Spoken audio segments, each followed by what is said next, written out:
রায়তা যা তৈরি করতে লাগে মাত্র 10 মিনিট, আর যেটা বিরিয়ানির সাথে খেতে লাগে অসাধারণ। এমনিতে কেউ যদি বিরিয়ানি খায় 1 প্লেট, রায়তার সাথে থাকলে সে খাবে 1.5 প্লেট বিরিয়ানি। এই রায়তাকে তোমরা রুচিবর্ধক হিসেবেও বলতে পারো।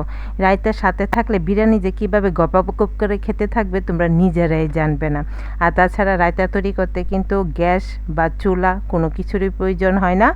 তোমরা বিরিয়ানি দমে বসিয়ে দিয়ে তারপর ঝটপট করে এই রায়তাটা তৈরি করে নিতে পারবে। তাহলে চলো ঝটপট করে তৈরি করে ফেলি আমাদের আজকের রেসিপি।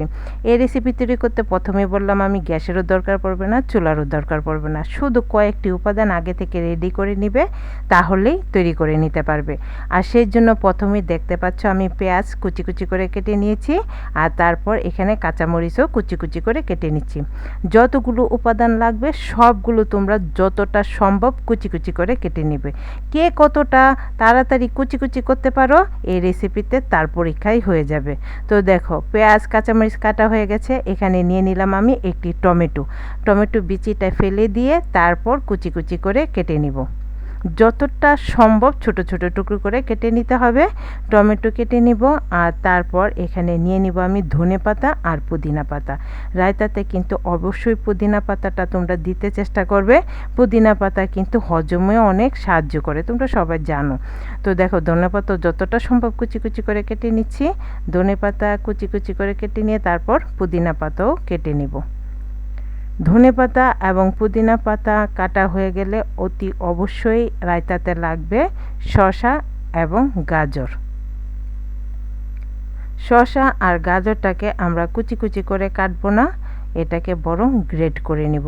গ্রেট করে নিলে খুব সুন্দর করে সাথে মিলে যাবে, যার কারণে খেতে লাগবে অসাধারণ। তো দেখো আমাদের পুদিনা পাতা কাটা হয়ে গেল। এবার শসাটাকে নিব, আর শসা কিন্তু তোমরা অবশ্যই একটু কচি দেখে নিবে। যে শসাগুলোতে বীজের পরিমাণ কম হয় সেগুলো নিবে, খেতে দেখবে অসাধারণ লাগবে।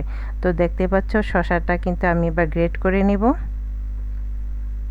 শসা গ্রেট করার পর দেখতে পাবে অনেকটা পানি রিলিজ হয়ে যাবে, তাই তখন নিংড়ে যতটা সম্ভব পানি ফেলে দিয়ে তারপর শসাটাকে আমরা রায়তাতে ইউজ করব। তো দেখো আমার শসাও গ্রেট করা হয়ে গেছে। এবার আমি নিয়ে নিব গাজর।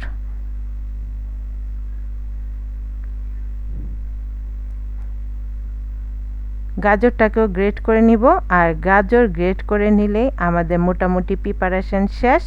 এরপর আমরা সবগুলো উপাদান একসাথে করে নিব, আর তাহলেই হয়ে যাবে খুব সুন্দর একটা রেসিপি।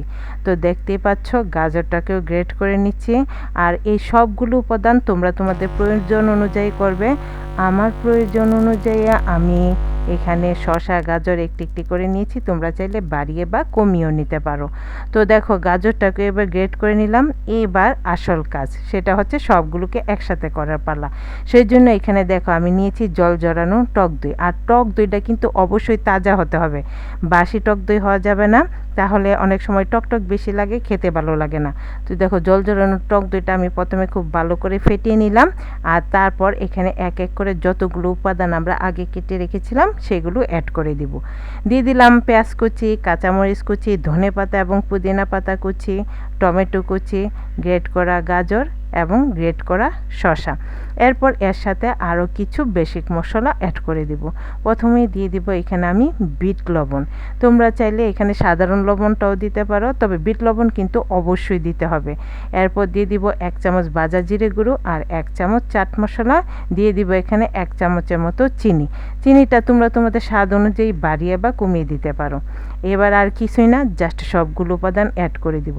বাইরে ভাই সত্যি বলছি খেতে এত দুর্দান্ত লাগে না, মানে এখনও দেখে জিভে পানি চলে আসছিল যে এটা যদি এখন আবারও খেতে পেতাম, এতটাই টেস্টি হয়। তো তোমাদের কাছে কেমন লাগলো রেসিপিটা কমেন্ট করে জানিও, আর ভালো লাগলে বেশি বেশি করে শেয়ার করে দিও। আমার চ্যানেলটাকে সাবস্ক্রাইব এবং পেজটাকে ফলো করে দেওয়ার জন্য তোমাদের কাছে খুব বেশি অনুরোধ রইল।